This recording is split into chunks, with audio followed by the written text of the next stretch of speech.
Good afternoon all of you. आज हम एक नई टॉपिक के बारे में डिस्कशन करने वाले हैं जिसका नाम है level of prevention. Level of prevention पढ़ने से पहले एक बार मैं आपको ले चलता हूं आज की थॉट ऑफ डे पे। तो आज की थॉट ऑफ डे, खोल दे पंख मेरे कहता है परिंदा, खोल दे पंख मेरे कहता है परिंदा, अभी और उड़ान बाकी है, अभी और उड़ान बाकी है, जमीन नहीं है मंजिल मेरी, अभी तो पूरा आसमान बाकी है, अभी तो पूरा आसमान बाकी है। इसी के साथ में शुरुआत करते हैं हम आज के नए टॉपिक की। Level of prevention.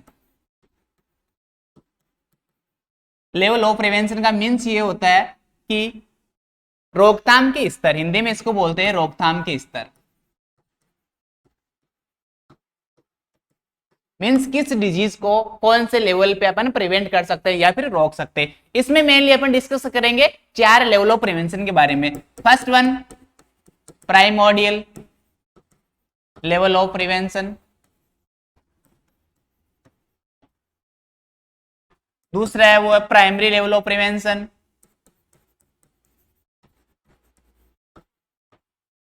Primary level of prevention, तीसरा है secondary level of prevention,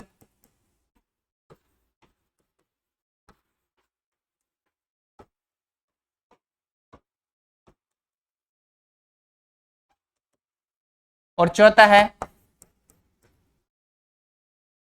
tertiary level of prevention.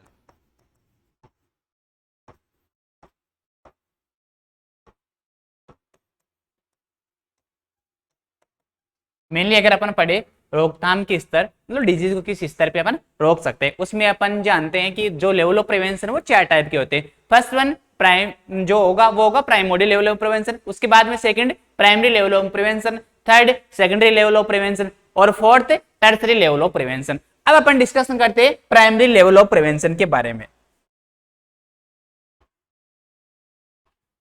First one primordial level of prevention, primordial level of prevention. इसमें जो अपन करेंगे वो क्या होगा, action taken prior to onset of disease, onset of disease. इसका मीन्स ये हुआ कि इसमें जो अपन एक्शन ले रहे हैं वो कब, डिजीज अभी हुई नहीं है, नॉट यकड मतलब डिजीज है वो अभी अपने पास अपने सामने हुई नहीं है, लेकिन होने से पहले आप क्या कर रहे हो, उस डिजीज को रोक रहे हो। तो इसको क्या बोल दिया आप लोगों ने, primordial level of prevention. Primordial level of prevention का मतलब ये रहेगा emergence of development of risk factor, emergence of development of risk factor. Means risk factor है वो डिजीज कोज कर सकता है, वो अभी एब्सेंट है। इसमें क्या होगा, मेनली रिस्क फैक्टर है वो एब्सेंट रहेगा, risk factor absent. Risk factor absent है किसमें, प्राइमोडियल लेवल ऑफ प्रिवेंशन में।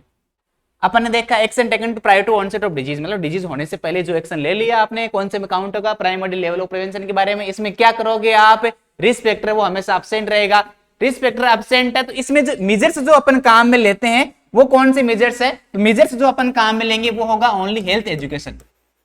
मेजर्स जो काम में लेंगे वो होगा ओनली हेल्थ एजुकेशन। मींस अपन इस डिजीज को यानी इस प्रिवेंशन को किससे, हेल्थ एजुकेशन से प्रिवेंट कर सकते हैं, स्वास्थ्य शिक्षा से। तो प्राइमोडियल लेवल ऑफ प्रिवेंशन में क्या होगा, action taken to prior to onset of disease, मतलब डिजीज होने से पहले अपने को क्या करना है, उसको रोकना है। Emergence of risk factor development, यानी पॉसिबिलिटी तो है कि रिस्क फैक्टर डेवलप हो सकता है, लेकिन अभी अपने पास सामने क्या है, रिस्क फैक्टर है वो एब्सेंट है, रिस्क फैक्टर एब्सेंट है। अब इसको कैसे मेजर्स करोगे, कैसे रोकोगे, तो वो क्या होगा, हेल्थ एजुकेशन। इस लेवल ऑफ प्रिवेंशन कौन से में, प्राइमोडियल में क्या करोगे, ओनली हेल्थ एजुकेशन दोगे। ये हो गया अपना प्राइमोडियल लेवल ऑफ प्रिवेंशन। अब अपन बात करते हैं प्राइमरी लेवल ऑफ प्रिवेंशन की। प्राइमरी लेवल ऑफ प्रिवेंशन जो सेकंड टाइप का है, primary level of prevention, second type का लेवल ऑफ प्रिवेंशन है जिसका नाम है प्राइमरी लेवल ऑफ प्रिवेंशन। देखो प्राइमरी लेवल ऑफ प्रिवेंशन में क्या करोगे, primary level of risk factor है वो प्रेजेंट रहेगा, रिस्क फैक्टर है वो हमेशा क्या रहेगा, प्रेजेंट रहेगा। अगर प्राइमोडियल की पूछूं तो उसमें क्या था, रिस्क फैक्टर था वो एब्सेंट था, लेकिन इसमें क्या है, रिस्क फैक्टर है वो हमेशा प्रेजेंट रहेगा। Primary level of prevention can be defined, primary level of prevention, level of prevention can be defined as the prior to onset of disease, prior to onset of disease possibility,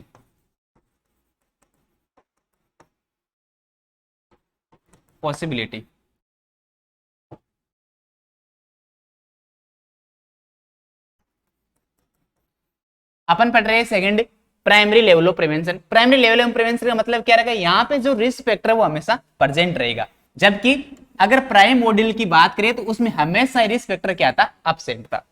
दूसरा, primary level of prevention can be defined as the prior onset of disease. हमेशा इसको अपन कब count करते हैं कि जब भी किसी भी डिजीज की क्या हो, संभावना हो, रिस्क हो, संभावना है कि वो डिजीज क्या अकड़ हो सकती है हमारे सामने।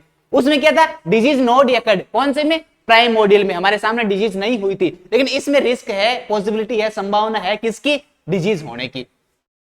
उसमें अपन ने जो मेजर्स काम लिए थे कौन सा था, हेल्थ एजुकेशन था। अब इसमें जो मेजर्स आप काम में लोगे वो कौन सा है, मेजर्स जो आप काम में लोगे वो होगा health promotion, first health promotion और दूसरा स्पेसिफिक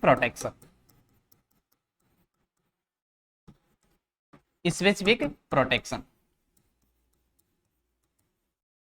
अपन ने देखा कि जो सेकेंड लेवल का प्राइमरी लेवल ऑफ प्रिवेंशन है उसमें क्या था, रिस्क फैक्टर परसेंट था, पॉसिबिलिटी थी, संभावना थी किसकी, डिजीज होने की संभावना है पूरी। वहां पे क्या था, डिजीज अभी अकर्ड नहीं हुई थी, हमारे सामने नहीं आई थी, लेकिन इसमें क्या है, संभावना। अब इसको रोकने के लिए जो मेजर्स काम में लेंगे, मतलब जो उपाय अपन करेंगे वो कौन से होंगे, हेल्थ प्रमोशन, दूसरा स्पेसिफिक प्रोटेक्शन। हेल्थ प्रमोशन का मीन्स क्या होता है, मतलब इस पेशेंट के साथ में कुछ ऐसा किया जाए जो क्या कर सके, इसकी हेल्थ को, इस पर्सन की हेल्थ क्या कर सके, प्रमोट कर सके। हेल्थ को प्रमोट करना है कैसे, जैसे न्यूट्रिशन दे दो उसको, न्यूट्रिशन मतलब वेल बैलेंस डाइट है, प्रॉपर पोषण है, वो उसको दे दो। पोषण क्या करेंगे, बॉडी बिल्डिंग में हेल्प कर रहा है आपकी। अब ये क्या कर रहा है, आपकी हेल्थ को प्रमोट करने का काम में कर रहा है ना, प्रोटीन, फैट है, विटामिन से, मिनरल्स है, ये आपने इस लोग को, इस पर्सन को, यानी इस पेशेंट को प्रोवाइड करवा दिए, जो क्या कर रहा है, इनकी हेल्थ को प्रमोट कर रहा है, मतलब हेल्थ को बढ़ावा दे रहा है, किसी न किसी वजह से हेल्थ को बढ़ावा दे रहा है, किसमें, हेल्थ प्रमोशन के अंदर। दूसरा पॉइंट है स्पेसिफिक प्रोटेक्शन। देखो स्पेसिफिक प्रोटेक्शन का मीन्स ये होगा कि आप कुछ ऐसे मेजर्स काम में लोगे जो इसकी डिजीज को रोकेगा, जैसे इम्यूनाइजेशन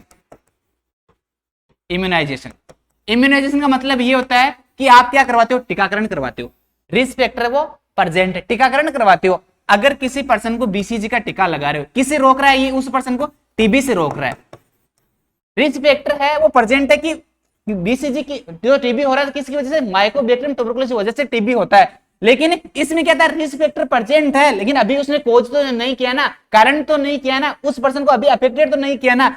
इससे रोकने के लिए क्या काम में ले रहे हो आप, बीसीजी वैक्सीनेशन लगवा रहे हो उस पर्सन को, मतलब उस पर्सन को टीबी नहीं हो, इसको रोकने के लिए क्या करवा दिया, बीसीजी, बैसिलस कैलमेटिक गुरिनी, ये जो वैक्सीन आती है इसको आपने लगा दिया इस पर्सन के। रिस्क फैक्टर था वो प्रेजेंट था कि मैं भी किसी भी इन्वायरमेंटल फैक्टर की वजह से इस पर्सन को क्या हो सकता है, टीबी हो सकती है। इसको रोकने के लिए आपने क्या काम में लिया, स्पेसिफिक प्रोटेक्शन में बोले थे इम्यूनाइजेशन किसको रोक रहा है, स्पेसिफिक प्रोटेक्शन में क्या होगा, इम्यूनाइजेशन वो किसी भी डिजीज के अकॉर्डिंग हो सकता है। जैसे ओपीवी की बात करें अपन, ओरल पोलियो वैक्सीन किसको रोक रहा है, पोलियो को रोक रहा है, लेकिन इस पर्सन को क्या पोलियो हो गया था, क्या पोलियो हुआ नहीं था, लेकिन रिस्क है कि पोलियो हो सकता है। उसको रोकने के लिए आपने क्या दे दिया, इस पर्सन को, बच्चों को क्या पिला दिया, ओपीवी, ओरल पोलियो वैक्सीन है, जो आपने ओरल रूट से 2 ड्रॉप है वो पिला दी इस बच्चे को, लेकिन रिस्क फैक्टर प्रेजेंट था, डिजीज हुई नहीं थी, रिस्क फैक्टर था वो प्रेजेंट था।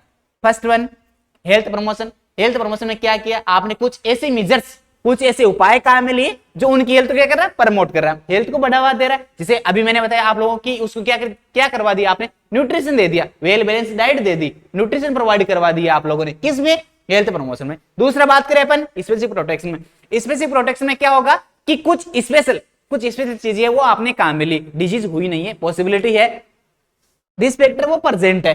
अब इसमें आपने क्या किया, इम्यूनाइजेशन लगवा दिया। इम्यूनाइजेशन तो नेशनल इमरजेंसी शेड्यूल NIS वो आपने प्रोवाइड करवा दिया। जैसे किसी पर्सन को टीबी की वैक्सीन लगा रहे हो, BCG वैक्सीन, उसको टीबी है तो नहीं ना, पर्सन को टीबी नहीं है, लेकिन टीबी को रोकने के लिए क्या किया आपने, जो BCG वैक्सीन है वो काम में ले ली। अभी अपन पोलियो की बात करें तो पोलियो उस पर्सन को हुआ नहीं है, यानी उस बच्चे को या उस पर्सन को पोलियो हुआ नहीं, लेकिन उसको रोकने के लिए आपने क्या करवा दिया, उस पर्सन के OPV vaccine, oral polio vaccine भी वो दे दिया आपने। किस रूट से, तो वो ओरल रूट से आपने ये प्रोवाइड करवा दी। तो फर्स्ट वन प्राइमोडियल, सेकंड में अपन पढ़ा प्राइमरी लेवल ऑफ प्रिवेंशन। अब अपन बात करते हैं tertiary level of prevention, sorry secondary level of prevention. 3 number में secondary level of prevention, secondary level of prevention. देखो फर्स्ट में प्राइमोडियल रिस्क फैक्टर था वो एब्सेंट था, दूसरे में प्राइमोडियल, प्राइमरी की बात करूं मैं तो उसमें था रिस्क फैक्टर प्रेजेंट था, लेकिन अभी उस पर्सन को डिजीज नहीं हुआ है। दोनों क्लियर है। अब अपन बात करते हैं secondary level of prevention. Secondary level of prevention में क्या करोगे आप कि उस पर्सन को डिजीज हो गई है, सपोज करो डिजीज अकर्ड, मतलब उसके साथ में डिजीज हो गई। पहला था एब्सेंट था, दूसरे में रिस्क था, हुआ नहीं था, रिस्क था। जो थर्ड है सेकेंडरी लेवल ऑफ प्रिवेंशन, इसमें क्या हुआ, उस पर्सन को क्या हो गया, डिजीज हो गई। डिजीज होने की वजह से जो अपन मेजर्स काम में ले रहे वो कौन सा है, सेकेंडरी लेवल ऑफ प्रिवेंशन। अब इसमें क्या करना है, इस डिजीज की प्रोग्रेस, डिजीज तो हो गई लेकिन प्रिवेंट या इनिबिट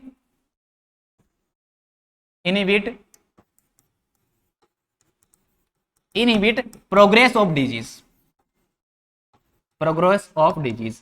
मतलब अपने को क्या करना है, डिजीज तो हो गई है, इसको बीमारी तो हो गई है, लेकिन वो बीमारी आगे प्रोग्रेस नहीं करी और आगे नहीं बढ़े, इसको रोकने के लिए जो आप मेजर्स काम में लेते हो वो कौन कौन से, तो वो कौन से में secondary level of prevention. Secondary level of prevention का मींस ये हुआ कि इस पर्सन को डिजीज तो हो गई है, लेकिन अब अपन ऐसा क्या करें उसके साथ में कि वो डिजीज आगे प्रोग्रेस नहीं हो, आगे और नहीं बढ़े। इसके लिए अपने को क्या करना पड़ेगा, इसमें जो मेजर्स अपन काम में ले रहे हैं वो दो मेजर्स है। दो मेजर्स कौन कौन से मेजर्स मतलब कौन से उपाय जिसके सारे आप इसमें काम करते हो, तो वो है अर्ली डायग्नोसिस और दूसरा प्रॉपर ट्रीटमेंट।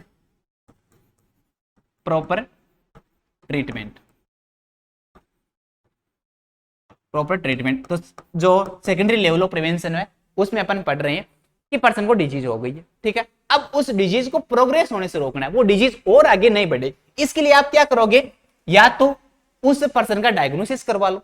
डायग्नोसिस में जितने भी स्क्रीनिंग टेस्ट है, स्क्रीनिंग टेस्ट का मतलब कि अगर अपन कुछ भी फाइंड आउट करने के लिए जो भी टेस्ट परफॉर्म करते हैं किसी पर्सन के साथ, जैसे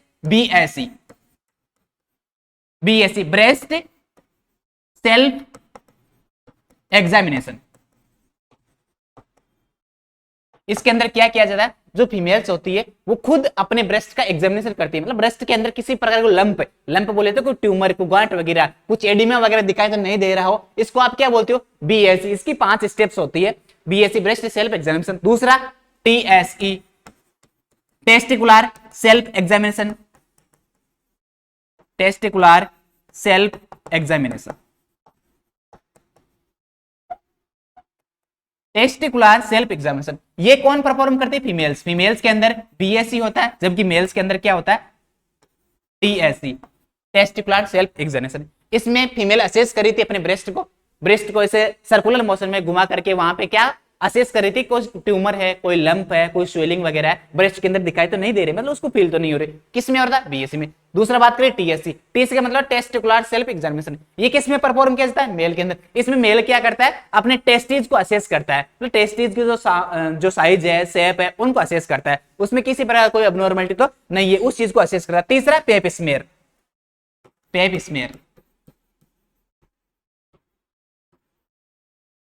स्मेयर होता है, एक स्क्रीनिंग टेस्ट होता है जो किसके लिए किया जाता है, जो सर्वाइकल कैंसर होता है, यानी फीमेल्स के अंदर सर्विक्स के अंदर कोई कैंसर जैसी कंडीशन है, सर्वाइकल कैंसर को असेस करने के लिए जिस स्क्रीनिंग टेस्ट का हम यूज करते हैं वो कौन सा है, पेप स्मेयर। ये को डायग्नोस अपन क्या कर रहे हैं, डायग्नोसिस करवा रहे हैं, ये कंफर्मेटरी टेस्ट नहीं है, बीएससी वो भी कंफर्मेटरी टेस्ट नहीं है। दूसरा टीएससी टेस्ट सेल्फ एग्जामिनेशन वो भी कंफर्मेटरी टेस्ट नहीं है। पेप स्मेयर ये भी कंफर्मेटरी टेस्ट नहीं है, ओनली कैसा स्क्रीनिंग टेस्ट है। मतलब अगर मैं करवाऊंगा ये पेप स्मेयर करवाऊं, चाहे बीएससी करवाऊं चाहे टीएससी करवाऊं, और इसमें अगर मेरे को कोई अबनॉर्मलिटी मिली तो मैं ये 100% नहीं कह सकता इस पर्सन को ये बीमारी है, ओनली स्क्रीनिंग कर सकता हूं। स्क्रीनिंग टेस्ट दो टाइप के होते हैं, स्क्रीनिंग और एक कंफर्मेटरी। कंफर्मेटरी में क्या होगा कि 100% कंफर्म यही रहेगा कि ये पर्सन इसी का, जैसे अगर कैंसर की जांच करवानी है अपने को तो वहां पे अपन बायोप्सी करवाते हैं, बायोप्सी। और बायोप्सी क्या है, ये कंफर्मेटरी टेस्ट है। कंफर्मेटरी टेस्ट मतलब अगर बायोप्सी के रिजल्ट अपन असेस करें, बायोप्सी टेस्ट करवाया उसका रिजल्ट असेस करें और उसमें अपने को कैंसर से सेल से या कैंसर कंडीशन देखने को मिल रही है तो 100% मैं कह सकता हूं कि वो क्या है, श्योर है कि किससे सफर कर रहा है, कैंसर से सफर कर रहा है। लेकिन इसमें अगर आप लोगों को कोई एबनॉर्मलिटी मिल रही है तो आप 100% नहीं कह सकते कि ये पर्सन कैसा है, किस इस कंडीशन का है, कैसा है कैंसर। जैसे पेप स्मेयर किसके लिए करवा रहे हो, सर्वाइकल कैंसर के लिए। अब पेप स्मेयर में अगर आपको अबनॉर्मलिटी मिली तो आप ये कह नहीं सकते, 100% नहीं कह सकते वो पर्सन किसका है, सर्वाइकल कैंसर का है। इसके लिए आपको क्या करवाना पड़ेगा, वहां पे अदर जो टेस्ट है, डायग्नोस्टिक टूल्स है, उसका यूज करना पड़ेगा। तो सेकेंडरी लेवल ऑफ प्रिवेंशन की बात करें अपन, सेकेंडरी लेवल ऑफ प्रिवेंशन में क्या हुआ था, डिजीज थी वो अपने सामने हो गई थी, लेकिन अपने को क्या करना है, उस डिजीज की प्रोग्रेस को रोकना है। डिजीज की प्रोग्रेस को रोकने के लिए अपन जो स्पेसिफिक इंटरवेंशन या फिर जो मेजर्स कहां मिलेंगे वो हमारे सामने दो होंगे, और वो दो कौन कौन से होंगे, तो एक होगा अर्ली डायग्नोसिस, दूसरा कौन सा होगा, प्रॉपर ट्रीटमेंट। अर्ली डायग्नोसिस में क्या करना है, अपने को डायग्नोसिस करवा के जितने भी स्क्रीनिंग टेस्ट है किस में आएंगे, अर्ली डायग्नोसिस वाले में। सर्वाइकल कैंसर का ले लो, पेप स्मेयर, चाहे बीएससी ब्रेस्ट सेल्फ एग्जामिनेशन और टीएससी टेस्टिकुलर सेल्फ एग्जामिनेशन। दूसरा बात करें प्रॉपर ट्रीटमेंट। प्रॉपर ट्रीटमेंट में क्या करोगे, उस पर्सन को उस डिजीज कंडीशन के अकॉर्डिंग आप क्या करवाओगे, ट्रीटमेंट करवाओगे। जैसे डॉट्स थेरेपी, डॉट्स थेरेपी किसी पर्सन को आपने जांच के लिए भेजा, स्पुटम कल्चर करवाया, स्पुटम माइक्रोस्कोपी करवाई, उसमें कंफर्म हुआ कि वो पर्सन किसका है, टीबी का है। कंफर्म कर लिया, अर्ली डायग्नोसिस क्या है, उसको टीबी है। अब क्या कर रहे हो आप, टीबी के लिए डॉट्स थेरेपी चलवा रहे हो। डॉट्स का फुल फॉर्म होती है direct observation treatment short course. इसका मतलब ये रहेगा कि उस पर्सन को अपने सामने, अपनी आंखों के सामने ये जो दवाई है, मेडिसिन है, वो अपने को देनी है। डॉट्स थेरेपी प्रोवाइड कौन करवाता है, एएनएम या फिर आशा। एएनएम या आशा क्या करेगी, अपने सामने उस पर्सन को जो किससे सफर कर रहा है, टीबी से सफर कर रहा है, इन टीबी जो माइकोबैक्टीरियम ट्यूबरकुलोसिस उसको इन्फेक्शन हो चुका है, उससे सफर कर रहा है, उसको रोकने के लिए अपन जिस थेरेपी का यूज करते हैं, उसको क्यूर करने के लिए, उसका नाम क्या है, dots, direct observation treatment short course. और देता कौन है, ये एएनएम या फिर आशा अपने सामने, खुद के सामने देती है, इसलिए इसका क्या नाम पड़ा, डॉट्स, डायरेक्ट ऑब्जर्वेशन, मतलब खुद डायरेक्ट ऑब्जर्व करेगी उसको। इनकी अलग अलग ड्यूरेशन होगी, आईपी और सीपी। इंटेंसिव फेज है, कंटिन्यूअस फेज है, 2 महीने की आईपी चलेगी तो 4 महीने क्या चलेगी, सीपी कंटिन्यूअस फेज चलेगी ना, दोनों। ये किस में पढ़ते हैं अपन, डॉट्स के अंदर। अपन बात कर रहे थे तो secondary level of prevention, secondary level of prevention अपने दो मेजर्स या दो इंटरवेंशन का यूज किया, कौन से थे, अर्ली डायग्नोसिस और proper treatment. Early diagnosis clear है, उसके बाद में अपन बात करते हैं प्रॉपर ट्रीटमेंट। प्रॉपर ट्रीटमेंट में क्या किया, आपने उस पर्सन को डायग्नोसिस करवाने के बेस पे कंफर्म कर लिया कि इस पर्सन को ये बीमारी है, उसके बेस पे आपने क्या चलाया, उसको ट्रीटमेंट दे रहे हो, उसको मेडिसिन दे रहे हो, दवाई दे रहे हो, कौन से में, प्रॉपर ट्रीटमेंट में। कौन से लेवल ऑफ प्रिवेंशन में, सेकेंडरी लेवल ऑफ प्रिवेंशन में। नेक्स्ट एंड लास्ट अपन बात करते हैं tertiary level of prevention. Tertiary level of prevention, tertiary level of prevention में अपने को क्या करना है, जो फर्स्ट पढ़ा था प्राइमोडियल, उसमें रिस्क फैक्टर क्या था, एब्सेंट था। दूसरा अपने पढ़ा कि प्राइमरी में क्या था, रिस्क फैक्टर प्रेजेंट था और पॉसिबिलिटी थी उस पर्सन को डिजीज होने की। अब नेक्स्ट पढ़ा अपने secondary level of prevention. Secondary level of prevention क्या था, दोनों में पॉसिबिलिटी थी, उसमें क्या एब्सेंट था, लेकिन इसमें तो डिजीज हो गई थी। कौन से में, secondary level of prevention. Disease हो गई है, उसकी प्रोग्रेस को रोका था अपने सेकेंडरी में। अब अपन बात करें टर्सरी लेवल ऑफ प्रिवेंशन में। टर्सरी लेवल ऑफ प्रिवेंशन में जो अपन काम में लेते हैं वो है बियॉन्ड द अर्ली स्टेज। इसमें क्या करोगे आप कि जितनी भी अर्ली स्टेज का बात करें तो प्राइमोडियल और प्राइमरी। अर्ली स्टेज की अगर मैं बात करूं तो प्राइमोडियल और प्राइमरी जो प्रिवेंशन था उसके अंदर जो डिजीज प्रोग्रेस थी, क्या करना है अपने को इसके अंदर अर्ली स्टेज में जो प्राइमोडियल और प्राइमरी की जो एडवांस स्टेज थी उससे बियॉन्ड करना है, एडवांस स्टेज टू बियॉन्ड, मतलब जो प्राइमोडियल और प्राइमरी स्टेज थी उससे ज्यादा एडवांस लेवल में नहीं जाए ये डिजीज। इसके लिए अपन क्या करेंगे, कुछ ऐसे मेजर्स काम में लेंगे जिसको किस में काउंट करोगे आप, टर्सरी लेवल ऑफ प्रिवेंशन में। टर्सरी लेवल ऑफ प्रिवेंशन में क्या करोगे, अपने इसके अंदर क्या करेंगे, मेजर्स जो अवेलेबल होते हैं अपने पास, measures available to reduce, measures available to reduce और limit impairment and disabilities, impairments and disabilities, impairment और disabilities को क्या करे, वो रिड्यूस करे, and promote the patient condition, and promote patient condition। Tertiary level of prevention की बात करें अपन, टर्सरी लेवल ऑफ प्रिवेंशन में क्या करोगे, अर्ली स्टेज की बात करें अपन, प्राइमोडियल और प्राइमरी, उसके अंदर एडवांस स्टेज से बियॉन्ड अपने को कार्य करना है। क्या करोगे, इसमें जो मेजर्स काम में लोगे वो क्या होगा, अवेलेबल टू रिड्यूस और लिमिट इंपेयरमेंट एंड डिसेबिलिटी। इसके अंदर अपने को क्या करना है, जो भी उस पर्सन की लाइफ के अंदर, उस पर्सन की कंडीशन के अंदर जो भी इंपेयरमेंट और डिसेबिलिटी हुई है, इंपेयरमेंट का मतलब क्या होता है और डिसेबिलिटी का मतलब क्या होता है, इंपेयरमेंट और डिसेबिलिटी जो भी हुई थी, डिसेबिलिटी का मतलब विकलांगता, ठीक है, इंपेयरमेंट का मतलब ये रहेगा अपने को डिसेबिलिटी का मतलब ये रहेगा कि अपने को क्या करना है, उस पर्सन की जो भी विकलांगता हुई है उसको अपने को क्या ठीक करना है। वो कुछ मेजर्स है, कुछ ऐसे उपाय अपन काम में लेंगे जो अपने को क्या करेंगे, जो भी पर्सन है उसकी जो डिसेबिलिटी हुई है उसको अपने को क्या करना है, लिमिटेशन करना है। लिमिटेशन कैसे करोगे, जैसे कोई पर्सन ऐसा जिसका एक्सीडेंट हुआ, एक्सीडेंट होने की वजह से क्या कर रहे हो आप, एम्पुटेशन करवाना पड़ रहा है उसको, एम्पुटेशन, एक्सीडेंट हुआ या फिर सपोज करो बर्न हो गया, पर्सन था वो जल गया। एम्पुटेशन का मतलब होता है रिमूवल ऑफ एक्सट्रीमिटीज। एक्सट्रीमिटीज में कौन, अपर लिम्ब भी आ सकते हैं और लोअर लिम्ब भी आ सकते हैं।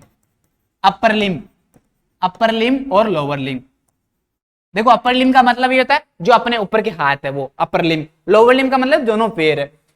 क्या किया, एम्पुटेशन का मतलब हो गया रिमूवल, आपने क्या करवाया है, उस पर्सन के हाथ या पैर को, बर्न हो गया था, जल गया था, चाहे करंट इलेक्ट्रिक बर्न हुआ हो, मतलब करंट के सहारे, या फिर किसी और प्रकार का बर्न था, उसकी वजह से क्या करवाना पड़ रहा है उस पर्सन को, एम्पुटेशन। एम्पुटेशन का मतलब ये रहेगा कि उस पर्सन के हाथ या पैर को क्या करना पड़ रहा है, कट करना पड़ रहा है, कट करके अलग करना होता है एम्पुटेशन के अंदर।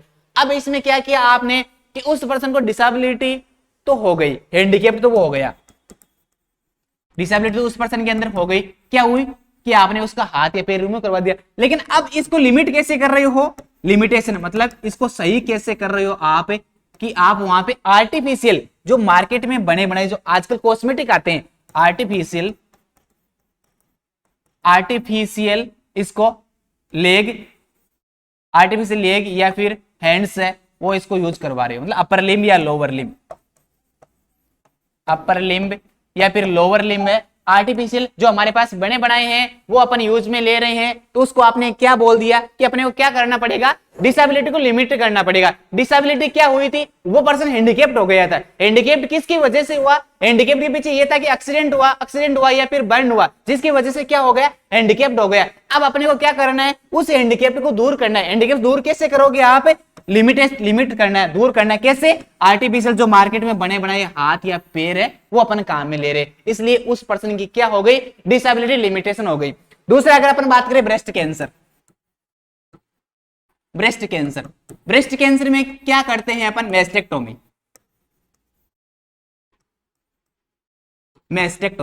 मेस्टेक्टोमी का मतलब होता है रिमूवल ऑफ ब्रेस्ट,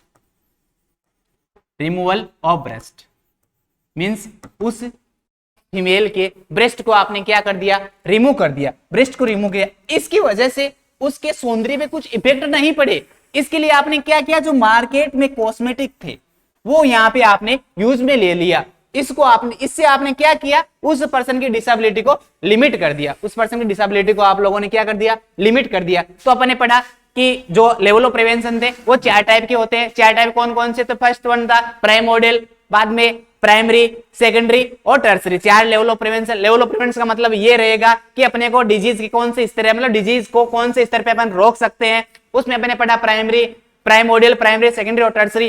प्राइमोडियल में क्या था, रिस्क फैक्टर था, वो हमारे सामने एब्सेंट था। जैसे अगर मैं स्मोकिंग नहीं कर रहा हूं फिर भी मेरे पापा मेरे को बोल रहे हैं कि smoking can cause cancer, smoking नहीं कर रहा हूं लेकिन मेरे पापा मेरे को कुछ हेल्थ एजुकेशन वो प्रोवाइड करवा रहे हैं। फिर अपन दूसरा एग्जांपल देखें कि बेड जो अपनी ईटिंग हैबिट्स है उसकी वजह से क्या हो सकता है, ओबेसिटी कॉज हो सकता है। स्मोकिंग वजह से क्या हो सकता है, हाइपरटेंशन कॉज हो सकता है। रिस्क फैक्टर क्या है, एब्सेंट है। रिस्क फैक्टर क्या है, एब्सेंट है। मैं नहीं कर रहा हूं, मतलब स्मोकिंग नहीं कर रहा हूं फिर भी मेरे पापा मेरे को एडवाइस दे रहे, कौन से में, प्राइमोडियल लेवल ऑफ प्रिवेंशन। दूसरी बात करें अपन प्राइमरी लेवल ऑफ प्रिवेंशन में अपने जो मेजर्स काम में लिए थे, मेजर्स काम में कौन कौन से प्राइमरी मेजर्स काम में लिए थे, वो थे हेल्थ प्रमोशन और स्पेसिफिक प्रोटेक्शन। हेल्थ प्रमोशन में क्या किया था, उस पर्सन को अपने बैलेंस डाइट है वो प्रोवाइड की थी, न्यूट्रिशन है वो प्रोवाइड किया था। स्पेसिफिक प्रोटेक्शन में क्या किया कि इम्यूनाइजेशन शेड्यूल के अकॉर्डिंग उसको इम्यूनाइजेशन दे दिया। जैसे अगर रिस्क है किसकी, HIV की, तो फिर वहां पे क्या काम में ले रहे हो, जैसे मेल या फीमेल कंडोम्स है वो काम में ले रहे हो। रिस्क फैक्टर है वो प्रेजेंट है लेकिन उसकी वजह से अपने को डिजीज नहीं हो। कौन कौन से हेल्थ प्रमोशन और स्पेसिफिक प्रोटेक्शन किस में काम लिया आप लोगों ने, प्राइमरी में। उसके बाद में बात करें सेकेंडरी में action taken to prior to onset of disease, लेकिन प्रोग्रेस होने से अपने को बचाना है, प्रोग्रेस होने से डिजीज को बचाना है। कौन से 2 मेजर्स काम में लेगा, अर्ली डायग्नोसिस और प्रॉपर ट्रीटमेंट। मतलब आप जो कुछ भी डायग्नोसिस करवा रहे हो कौन से में, सेकेंडरी लेवल ऑफ प्रिवेंशन में। जितने भी स्क्रीनिंग टेस्ट है, जैसे मैंने बताया BSc ब्रेस्ट सेल्फ एग्जामिनेशन, दूसरा मैंने बताया TSC टेस्टिकुलर सेल्फ एग्जामिनेशन, तीसरा मैंने बताया पेप स्मीयर जो सर्वाइकल स्क्रीनिंग है। जो भी टेस्ट आप काम में ले रहे हो कौन से में आएगा, तो सेकेंडरी लेवल ऑफ प्रिवेंशन में। दूसरा अपन इसमें और पढ़ रहे हैं कि अपन क्या करवा रहे हो, प्रॉपर ट्रीटमेंट। किसी भी कंडीशन के अकॉर्डिंग आप पेशेंट को जो भी ट्रीटमेंट प्रोवाइड करवा रहे हो तो कौन से में आएगा, सेकेंडरी लेवल ऑफ प्रिवेंशन में। नेक्स्ट एंड लास्ट अपन बात करें कौन सी, tertiary level of prevention. Tertiary level of prevention में अपने को क्या करना है, डिसेबिलिटी लिमिटेशन करनी है और पर्सन को क्या करना है, रिहेबिलिटेशन रखना है। डिसेबिलिटी को लिमिट कर दिया, मतलब जो भी डिसेबिलिटी हुई थी, हैंडीकैप हुई थी, उसको लिमिट कैसे करोगे, आर्टिफिशियल जो भी कॉस्मेटिक मार्केट में बने बनाए जो भी प्रोडक्ट आपके सामने वो प्रोवाइड करवा दोगे ताकि वो अपना जो डेली रूटीन वर्क है वो इजी वे में कर सके। इसको आपने किस में काउंट करोगे, डिसेबिलिटी लिमिटेशन में। रिहेबिलिटेशन का मतलब ये रहेगा कि आप उसको अपने पास में स्टे कराओगे और उस ड्यूरेशन में जो कुछ भी उसके अंदर इंपेयरमेंट हुआ था आप उसको क्या करोगे, सही करोगे। तो thank you so much dear friends, आज के लिए इतना ही। Wish you all the best, happy Deepavali to all of you. My self Sukaram आप सभी का स्वागत करता हूं श्री बालाजी एजुकेशन ग्रुप के ऑनलाइन प्लेटफॉर्म पे और इसकी तरफ से सभी को happy Deepavali. Thank you so much. पढ़ते रहिए और बढ़ते रहिए। ठीक है सर, कीजिए।